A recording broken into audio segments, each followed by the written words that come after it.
Hello everyone, welcome back to Scrape Metal and Roll, the Limited Edition podcast. This is episode 5 featuring all the action from Prototypes and Prime at Magny-Cours. Joining me this time then, 3 of the drivers who were in action at those races. And introducing first, he is the founder of the QRS team. He's been racing in the league for a long time. And he has no idea what a checkered flag looks like because he's never ever seen one. It's Sam Stott. Sam, how are you? Hello, I'm alright. Waiting for my next crash. Aren't we all? And next up then, he was also in the QRS team before venturing off for pastures new. He is the reigning USF champion, the 2-time USF 2000 champion, and the Season 5 F3 Club 1500 Prime champion. It's Ture Molarin. How are you doing, Ture? Hello. Yeah, I'm doing good. I heard you missed one of my championships. I'm not gonna hold it against you. Do big plum. Which one was it? GT3 Season 3 Club 1500 Championship. Well, congrats on that. I'm not sure where I got it from, but you are implying I have it. That was QRS. It was. Fair enough. And finally then, it's the man who has been lighting up the timing screens across Prime, USF 2000 and TCR.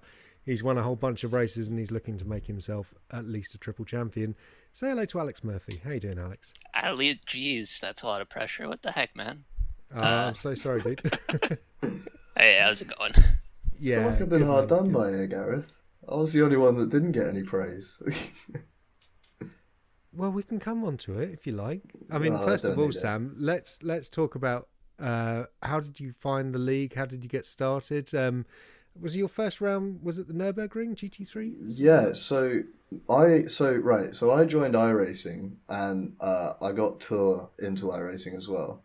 And I basically forced you, didn't I? And we did literally, I think it was like 2 Mazda races.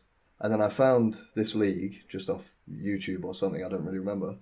And we joined the Discord and go, hey guys, when are your races? And we got told, well, there's one in about 20 minutes if you want to join. And that was our first race, really. Nürburgring. It was good. Excellent stuff. Yeah. So, yeah, I mean, you've been here a long time, and I did allude to it, and it is a bit of a joke meme because you are a stunningly fast driver when you want to be, but you do have a habit of crashing. What's that about? Well, stunningly fast is already too much, but you're rapid when you want to be. I don't know if it's the fact that I've never had a rig for more than like 5 months without it breaking me or me breaking it. That probably doesn't help. I just think I get really focused on driving as fast as I can, and I kind of forget that there are other cars around me, and then I push it a bit too hard and spin or hit somebody else. I think that's sort of the theme. Yeah. And presumably, though, you're a bit more focused in your job because obviously we have Reese Crichton on and he does one of the sort of childhood dream jobs of driving a train.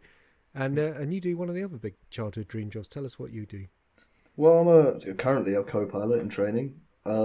Still got another, I think it's 5 years left. So I'm by no means flying them at the moment. But yeah, I work for the UK Search and Rescue and haven't crashed one yet. So it's looking positive. Yeah. So you've been flying airliners and now you're flying helicopters. That's pretty damn awesome, isn't it? Yeah. Excellent stuff. Good man. Right. Well, let's move on to your former teammate then. Ture, you've glittering career. Obviously, you were known as the Smurf. Tell everyone why you've got the nickname of the Smurf. Well, yeah, no, when did it start? It's the F3 season, wasn't it? Yeah. Someone decided I shouldn't have been in top split, not naming names, and I somehow found pace. Where I don't think anyone thought there was any. And you won every race that season, didn't you? No, I didn't do well at one of them. But I think I won the season after 6 races. Yeah. Yeah, you did. Yeah. Moved up to top split and finished 3rd in the first race. It didn't look very good, did it? It was just, I don't know, maybe you needed that step down to unlock that potential and take some of the pressure off yourself, because you did serve a race ban just the season before, didn't you? I did. The season before was not pretty, so I definitely believe it was the right call. Then, yeah, it wasn't maybe fun for everyone else, but I had a great time. No, you really did. And we had a couple of battles that season, and we did, yeah. Yeah, so did we. there was some.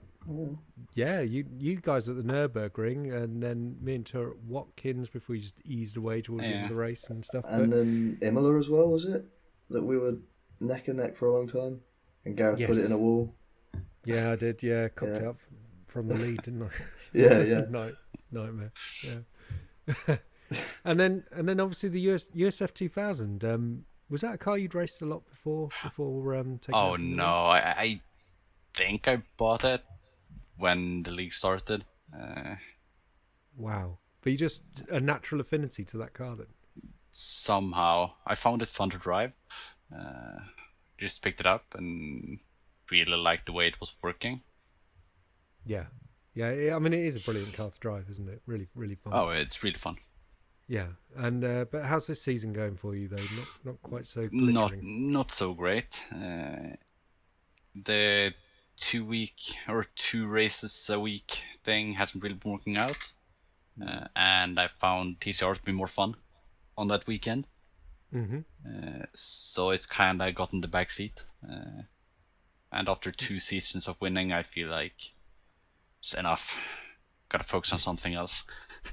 So he's letting us win. That's what it is. I see. That's what I'm pretending is happening, okay? He can't accept that there are just many more fast people than back in our day. One of the problems, yes.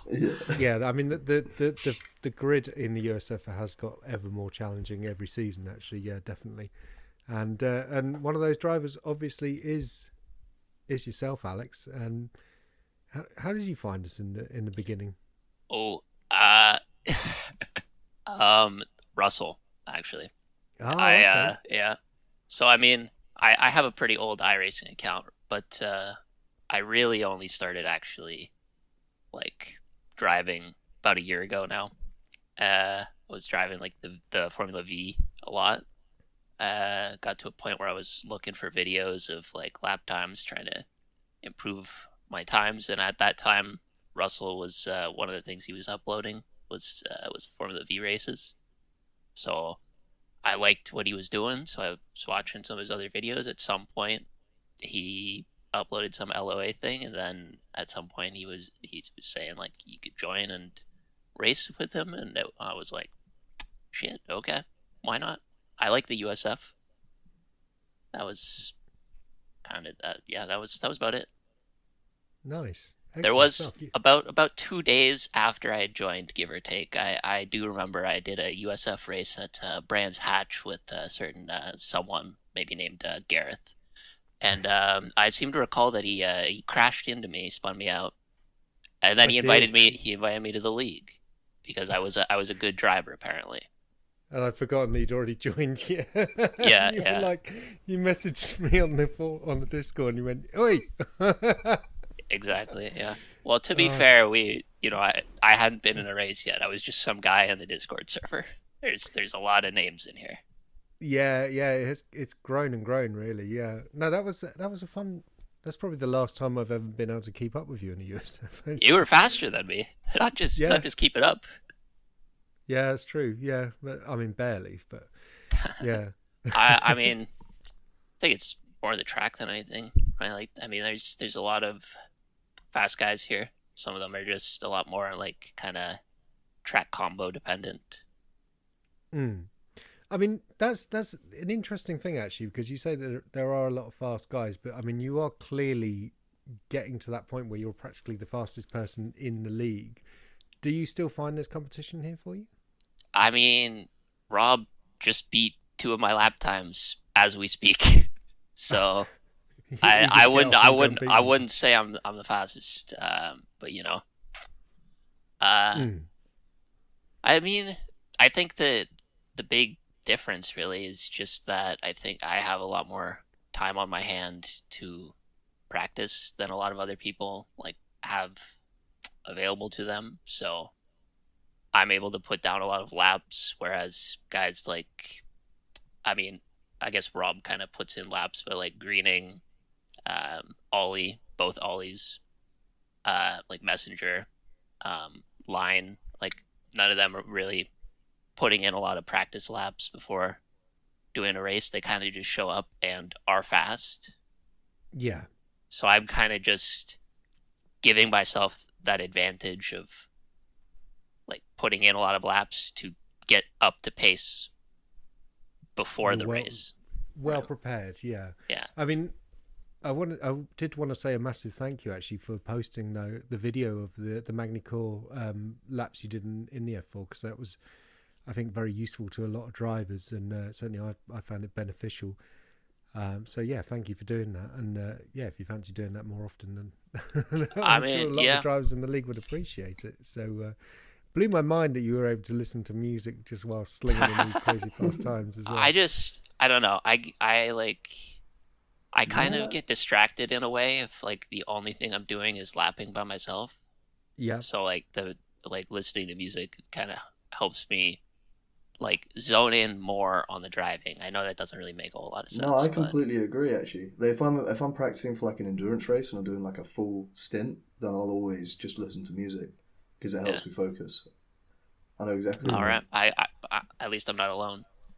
But yeah, I was just I was speaking with someone and I was having just a hard time explaining how I was driving certain corners, and so it was just like, you know what, I'm just gonna record a video, and then when I did it, it was like I might as well share it because maybe some other people would find it useful as well, right? So yeah, well, no, I think we've always encouraged the fast guys to try and help people come up and increase their speed when they can. So yeah, no, that's really gratefully received. Yeah, and I just wanted to touch on something that, because it blew my mind, but your rig, you're still racing? Are you still rocking the G27? Of course, with no force feedback. No force feedback. G27. That's where it's at. Wow. Yeah. I didn't know that's that. pretty. That's extremely impressive. That is incredible. Yeah. Yeah. I mean, I guess the thing is, right? Like, it's all I know, basically, right? Like I said earlier already, like I only really started doing iRacing about a year ago. Like, I had done some racing years and years ago, but I wasn't really ever very good or very into it at the time. So by the time I started getting more into it now, I already had the force feedback off, because there's a weird thing with the G27 where it kind of can shake the insides of itself loose if you have the force feedback too high. Mm-hmm. So I don't know. Like, it's all that I've known. I wouldn't say it's better, but it's what I know. So yeah. Let's and finally, there's just one more thing, because obviously you got a lot of ribbing, perhaps unfairly, from some of the guys on the Discord about your use of the racing line. That's probably fair. It's a little bit of a funny thing for someone to use, especially like the faster you are using an assist. It's a little haha. Yeah. But I mean, I think it was just because you're a karter as well, and you do karting to a pretty high level, from what I understand. But you said that you were getting some pretty bad headaches, weren't you, from practicing without the line? So hopefully that's started to improve now, has it? How's your health been? I mean, so it was okay at Magny-Cours, but I don't. So I tried doing something different for this race, but I don't know how sustainable it is. You closing your eyes? Because no, not quite. I'm not doing a Sam. I made a sheet. It literally just has my, like, I wrote down my braking points, and I have a big track map, and I just had it up on another monitor. But like Magny-Cours only really has like 3 spots where you're braking. So a track like Sebring that we're going to later in the season, like I'm pretty sure there's a lot more breaking points there. So I don't know if I could do the same thing for that track, you know. Yeah, fair enough. Yeah, You were only braking 3 times. What about the chicanes? Were you flat through the chicanes? Yeah. Oh, I mean, F4 the second chicane is like a little lift, but not really braking. Is that the F4? Yeah. Yeah, I'm thinking of LMP3. That's why, because you do have to dab a little bit, at least from what I was doing. it was almost trail braking through there for me. In What, the first for the T3? chicane, anyway. Yeah. Yeah, I don't know what I was doing. I couldn't even tell you. Crashing into people, spinning. But yeah, the first few race weekends were like a little stressful, just in the sense that like I was basically having a migraine after every race. Yeah, that's bad. Yeah, it's unfortunate. Well, hopefully you're working through it as you say. So that's good news because I don't know. It's kind of weird because someone who's so fast and yet it's almost like immersion is just something you have when you get in the bath. You know, not when you're doing your sim racing. Mm-hmm. So let's talk about the weekend's racing then. We will start with prototypes as that is the first of the double header. So Sam and Tor, you were both joining me in the LMP3. Mm-hmm. Yeah.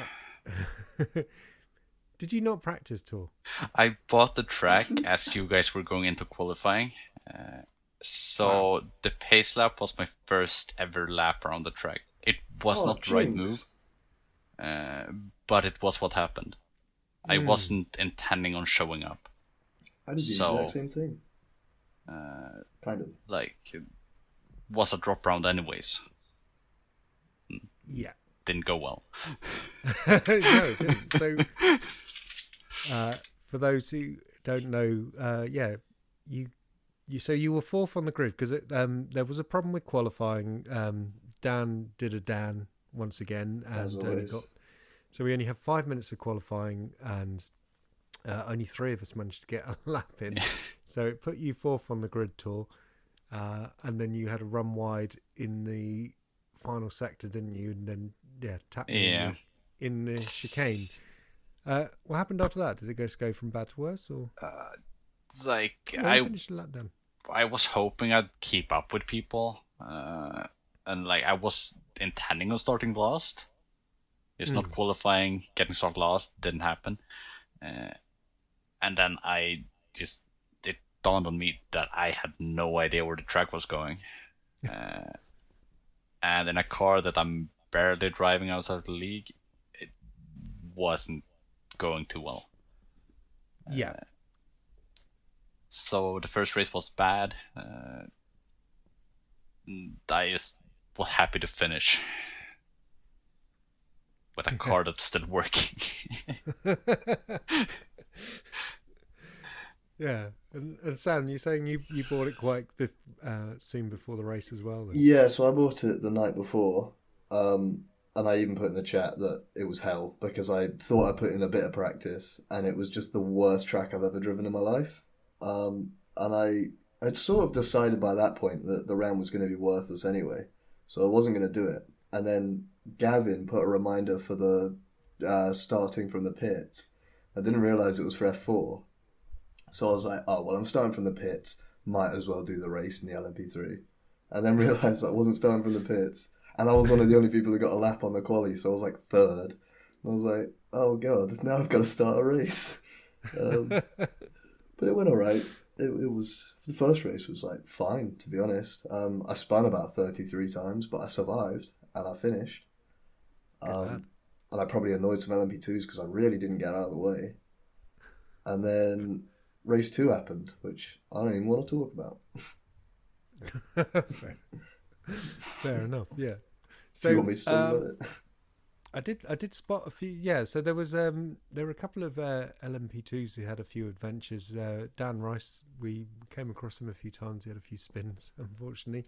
But it was Merrin Hugavin who won in LMP2 Stephen Maxwell in second, and Dawid Lugakeki in third place. That was in Heat 1. And then we had Chalcraft Messenger, James Renwick. My screen's just gone mental. There we go. Gavin Kelly, Tom Minor making his debut in prototypes.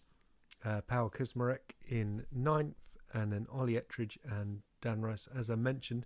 And then looking at LMP3, it was Ryan Tazewski picking up the win from pole, ahead of myself in second. Oh, sorry, Afonso Aguirre also, he came last in LMP2.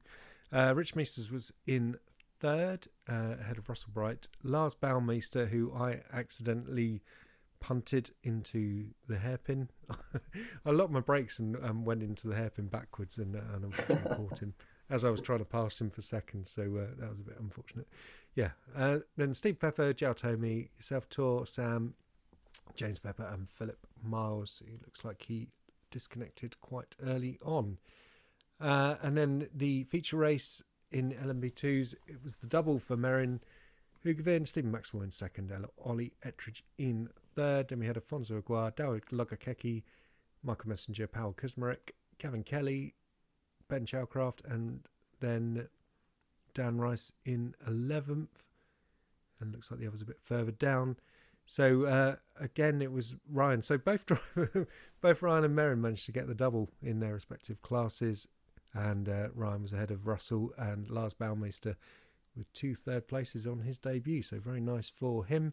Rich Meesters in 4th and myself in 5th. Did anyone else have any performance issues with their PC? So many. As you know, so many. Literally. Well, you had the disconnect, didn't you? But... Yeah, well, I was getting, in the first race, on the start, I was sitting at about 15 FPS in VR, which is pretty horrible. As the pack sort of fanned out, it got a lot better. And then obviously the second race, then my VR disconnected on the formation lap. Yeah. I don't think that was performance. I think I might have just pulled the cable a little bit accidentally. Right, yeah. But the FPS thing is performance. Tom, did you have any issues? I wasn't experiencing anything, but then I'm usually running quite solid FPS anyways. I suppose it's quite a demanding track though, isn't it? Because it's new, so it's gonna be difficult.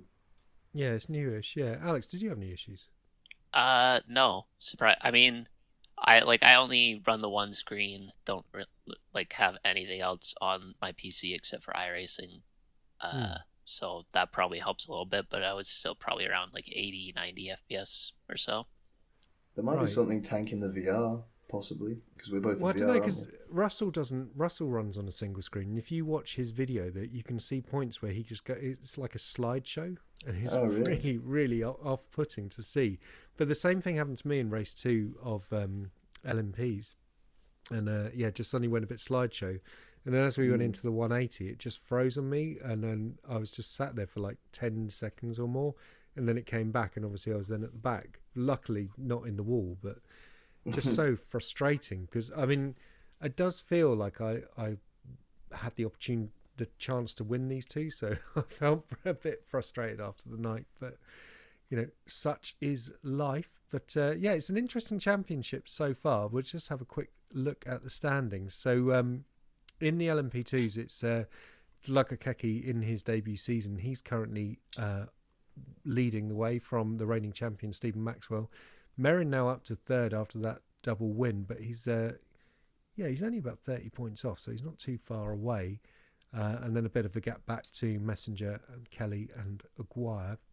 And then looking in the LMP3, this is where it gets really exciting, actually. So you've got Rich Meesters currently on top, ahead of Ryan Tazewski, Jao Tomey, and then myself, and we're all covered by 6 points. And then Russell on 149, Steve Pepper 120, and yourself, Ture, on 119, Sam 95. So it's still not out of it, really. I'm coming back. The next tracks I love, so I should maybe have a bit of a comeback. Maybe. Cool. Yeah, no, absolutely. That'd be good. Yeah, it's all looking very exciting, though, isn't it? In terms of the championship, I think there's at least sort of 6 or 7 drivers currently in the fight. So, yeah. All exciting stuff, and you're hinting at it. The next round, we are going to Road Atlanta, so that should be good. We've always had really exciting races there in the F3 in the past. So yeah, looking forward to that. Let's move on then to Prime, and it was all about one man in particular. There's the results, here they are. I wouldn't say that. I mean, my second race was pretty shit. If you know, if we're talking about me here, you don't want to mention the race 2 shenanigans in LMP3, do you? We're just skipping right over that. We're moving on from the LMP3, yeah. So, yeah, nothing happened to Sam. There was zero issues. Nothing happened. And just for the record, if anybody's watching this that got hit by a rogue car, whoever that was, in the formation lap, I'm so sorry. It was not my fault. I'm so sorry. Good man. Yeah, so Alex, the win in race 1 and the fastest lap and the pole position. Talk us through it. Yeah, I mean, got out first for qualifying, so I had some nice space to work with. Rob worried me a bit because I think he right on his first lap he set a pretty nice one. So I got one lap together that I think I got him by about a tenth. The race was just going down to the hairpin lap 1. I think Ture, I don't think he was quite going for a move, but maybe trying to just put me off a little bit. Like he kind of went to the inside, but he ended up just getting absolutely slammed in the rear. Sent. Yeah. So when that happened, I think after everything shook out, I think Rob was in second, but I had like a few seconds gap basically right away on lap 1. So I was just able to kind of drive, have a nice chill time basically. So nice. Didn't have to worry too much, just had to keep it straight. Yeah. And it was that man, Rob Miller, coming home in second place. Yeah. But yeah, you just, seems like you had a pretty nice, comfortable race. Afonso Aguirre picking up a nice third place. And then Ettridge Messenger, Ben Chalcroft, that man again, he's doing great things this season. Chris White, great result for him in P7. Fabulous to see. Meren Hugovin, Jao Tomey and Rich Meesters rounding out the top 10. So I think that's the Club 1500 win for Jao. And Tor, talk us through your race then. So obviously you'd had a few laps in the LMP3 before this one. I had. I somehow managed to qualify third. I honestly have no idea where that came from. But it worked out. I thought I would just take it easy. I got a run on Rob on lap 1. And was, easy way to get up in second. I'll try and chase down Alex here. It didn't turn out that way, sadly. So I had kind of lonely race at the back, trying to build up to maybe a good second race. But I think I got a late penalty that dropped me to 20th. So overall I had a fun time at the track, but the racing could have gone better. Yeah. And Sam, I presume you couldn't get back with your VR issue? No, it was working fine. It reconnected because obviously in the LMP3 it was like formation lap. I thought I'll just catch the pack. VR disconnects. I slam on the brakes and then it reconnects and I'm inside of somebody else's car. And then from that point on, I just pulled off to the side and just quit for the day because I was like very angry with myself after race 1. And I was very angry with my VR, and I didn't want to like send my VR through a wall. So I was like, I'm going to bed. I'm done. Fair play. So yeah, I mean, I don't know about you guys, but I'm really struggling with this 2 cars a night thing, and trying. Oh yeah. Potentially, it's actually worse when it is the same track because. Yeah, adapting in such a short amount of time to a different car is really hard. Like Snetterton, when we were going from TCR to USF, I mean, that was really, really difficult. I was quite glad I got damage in the race 2 and lap 1 so I could go and practice. I mean, I would say that the P3 to the F4 is like really, really nice, for me at least, because you basically move... Yeah, you move from a car that doesn't have a ton of grip, has a lot of power, to a car that you can brake like half as late, you can brake, I don't know, half the distance later, I don't know, that's a word. And then it's like less power, so it's harder to spin and stuff. So it's just more satisfying. So it's not that bad. But I've not done a TCR race, so I wouldn't know. Oh yeah, you TCR to USF is really challenging. Yeah, I can imagine that really being bad, hard. Yeah. Well, I mean, honestly, I let just to be contrary here. I'm not sure. Like I've kind of not had too much of a problem, at least with it being on the same track. Like when we've had them on the same track, the TCR and the USF. Because I mean, as you jokingly said earlier today, the TCR is just like a heavy USF, I believe was what you said. Oh no, it was the P Cup. Oh, okay, you were talking I personally about the... think, yeah. Okay. So you did say But, the TCR is a heavy USF. I meant the P. I meant the P Cup. See, That guy you see? joined. He was talking about Okay. P Cup. But I mean, especially like around Snetterton, because I was talking with Maxwell, my teammate in the USF. I was saying like I might have to kind of stop doing both because it's hard to remember all the breaking points for me, right? And then kind of practicing around Snet, kind of realized like you're kind of just braking at the same point in both cars. Like the only going into like Brundle, or whatever the section is before Bumhole. That's the only one where you kind of you were having to brake a little earlier in the TCR, but everything else was kind of the exact same. So it wasn't too difficult. It was more just like I had to remember to be a little lighter on the brakes in the USF. I feel the same with that. Like for instance, like Spa, because it's such a long straight on the Kemmel Straight into Lacombe, then every car is like maxing out no matter what the power. And pretty much every car brakes at the beginning of the curb, right? Other than the F4 that was like halfway down. But so it's like pretty easy for a lot of tracks, especially if you know the track well, in my opinion, to like just adapt any car to it. But it's when you've got like a track that you don't know 100%, and then you've got two cars that act wildly different in every corner. That's when I can't put my finger on it. And that was Long Beach for me. I really couldn't get it right in the F4. Yeah, exactly. I've been fortunate that the first like handful of rounds here are really on tracks that I've done a lot of laps on. I think people are gonna maybe realize I'm not as fast as I appear once we're at Sebring. Well, let's just touch on race 2 to finish up. So we have Rob Miller winning then from Ollie Ettridge, Afonso Aguirre, Gavin Kelly, yourself, Ture, great result in P5. Rich Meester's top result for him in P6, so he picked up the Club 1500 win. Then Messenger, Tomey, Hugavin, Chris White, Glugger Keki, Stephen Maxwell, Chris Forrester, Chalcraft, Alex picking up 1 point in 15th. So you definitely had something going on. Oh man, it everything went wrong right from the start. I should have been in front of Rob right from the start, but I just I pushed a little wide going through the sweeping right-hander off the start, so I ended up in the gravel. I don't know, I must have been 11th to 12th, something like that. I was slowly working my way back up.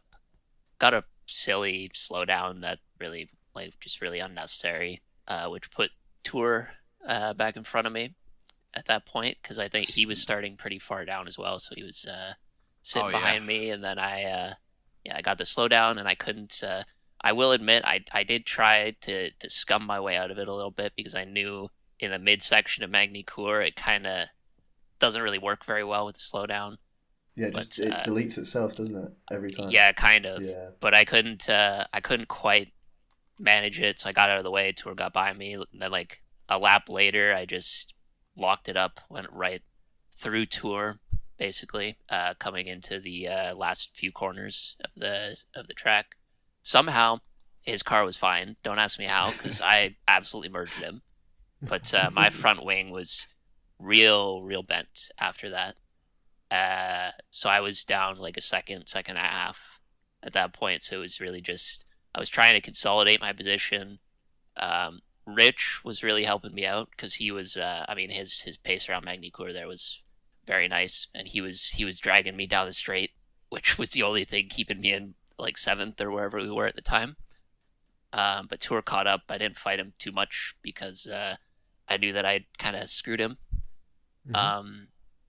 But then, like a half a lap after Ture had gone by me, Messenger was coming back up through the field, and he kind of did the same thing to me that I had done to Ture, except he took out my rear wing and gave me a drive-through, and so I had a drive-through and no rear wing as we were coming up to the white flag. So wasn't exactly a good end. Yeah, quite fun with no rear wing though, that car, isn't it? Yeah, quite a challenge. Well, yeah, I forgot it was a drive-through for the first incident limit thing, so I went and got the replacement rear wing, and then it was like, oh crap, I still have a black flag, and we're on the white flag. So yeah. Somehow still got a point because I guess enough people had an unfortunate day of their own. But It's more points than me. yeah, it was a bit of a race to forget for me. Fair dues, yeah.